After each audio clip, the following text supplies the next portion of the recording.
Don, mafia, Baahubali, ये सब एक दिन खत्म हो जाते हैं। इनके जुर्म और आतंक का साम्राज्य भी ढह जाता है, लेकिन कुछ रह जाती है तो इनकी कहानियां। बेशक इनकी कहानियां अपराध से जुड़ी होती है, लेकिन दिलचस्प भी तो होती है ना। इन दिनों ऐसे ही मैं अतीक के बारे में कुछ ढूंढ रहा था, फिर उसके आतंक के खजाने से एक ऐसी कहानी मिली ना कि मैं मान गया कि वो कोई छोटा मोटा माफिया नहीं, बल्कि एक बड़ा भूमाफिया था, जिसने केंद्र में सरकार रहते हुए भी गांधी परिवार का ही जमीन हथिया लिया था। अब देखिए, ये कोई छोटी मोटी बात नहीं है, जहां कोई लोकल मुखिया के परिवार से भी नहीं टकराता है, ये सोचकर कि अगर इस पर हाथ रखेंगे तो इसके पीछे भी पॉलिटिकल लॉबिंग होगी, पुलिस भी सख्त हो जाएंगे।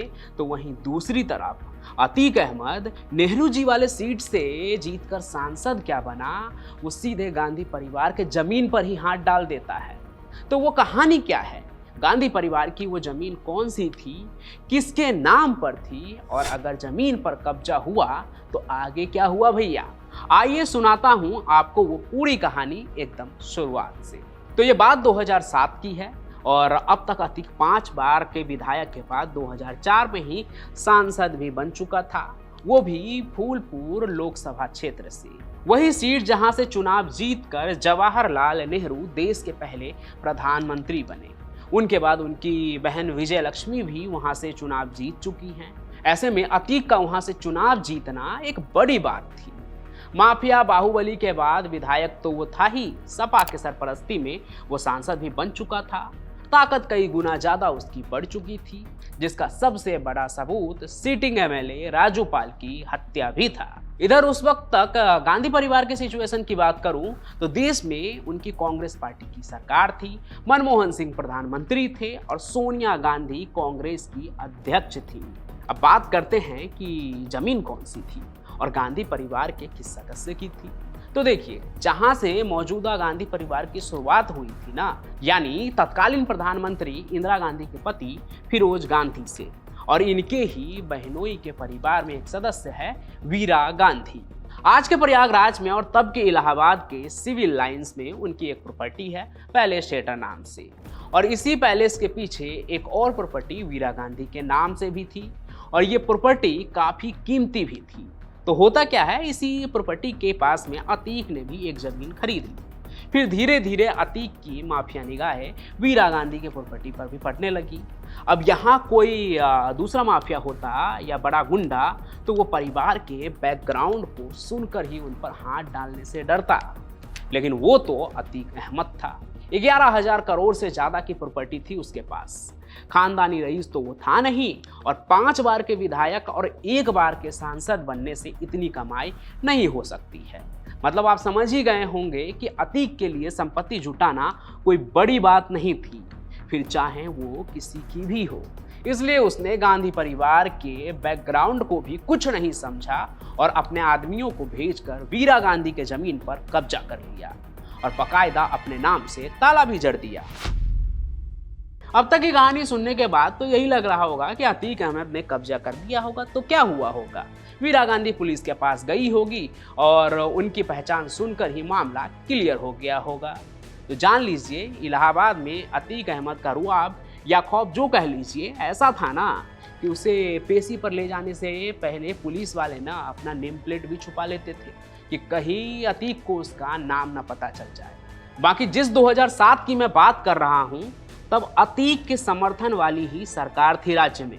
इस वजह से भी अतीक ज्यादा पावरफुल था, और जैसा कि भारत के हर नॉर्मल लोगों के साथ होता है कि अगर उनके खिलाफ जुर्म करने वाला कोई बड़ी पार्टी है तो उनकी बात ही नहीं सुनी जाएगी। वैसा ही ट्रीटमेंट वीरा गांधी के साथ भी हुआ। कोई उनकी बात सुनने को तैयार ही नहीं था। यहाँ तक कि पुलिस प्रशासन ने भी उनके गुहार को अनसुना कर दिया। उसके बाद उन्हें जब उत्तर प्रदेश में न्याय नहीं मिला तो अंत में वीरा गांधी थक हार कर अपनी शिकायत दिल्ली तक पहुंचा देती है। यानी उन्होंने सोनिया गांधी से इस पूरे मामले की शिकायत कर दी कि उनके साथ यहाँ इलाहाबाद में क्या हो रहा है। तब जाकर सोनिया गांधी ने यह बात तत्कालीन प्रधानमंत्री मनमोहन सिंह से बताई, और फिर इस जमीन कब्जे के मामले में पीएमओ को भी एक्टिव होना पड़ा। सुनकर अजीब लग रहा होगा कि एक जमीन कब्जे का मामला जो जूनियर लेवल का कोई ऑफिसर भी अपने पावर के इस्तेमाल से सुलझा सकता था, उसमें पीएमओ को इन्वॉल्व होना पड़ा। पहला तो ये मामला गांधी परिवार से जुड़ा था और सामने भी कोई नॉर्मल गुंडा नहीं था जिसने जमीन हथिया ली हो, वो खुद लोकसभा का माननीय था। लेकिन जैसे ही इस केस में पीएमओ एक्टिव हुआ, वैसे ही प्रदेश में अधिकारियों से जवाब तलब शुरू हो गए और कहा गया कि मामले की जांच की जाए।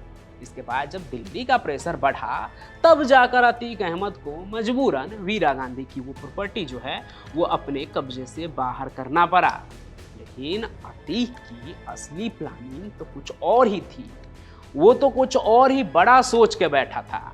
देखिए, यूपी के आईजी रह चुके लालजी शुक्ला बताते हैं कि वीरा गांधी के परिवार के पास प्रयागराज में कई जमीनें हैं। पैलेस वाले जमीन को तो अतीक ने एक प्रयोग की तरह कब्जियाया था। वो एक एक्सपेरिमेंट कर रहा था। क्या एक्सपेरिमेंट?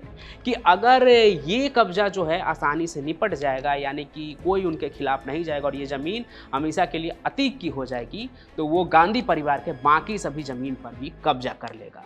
लेकिन दिल्ली तक बात पहुंच जाने के कारण उसका पूरा प्लान जो है वो फेल हो गया और अतीक का जो पूरा एक तरह से देखिए जो उसकी एक्सपेरिमेंट वाली प्लानिंग थी वो धरी की धरी रहे। अब आपको अतीक की ये कहानी पता थी या नहीं, ये कमेंट करके ज़रूर बताइएगा, या आपके पास कोई और जानकारी हो तो वो भी ज़रूर लिखिएगा।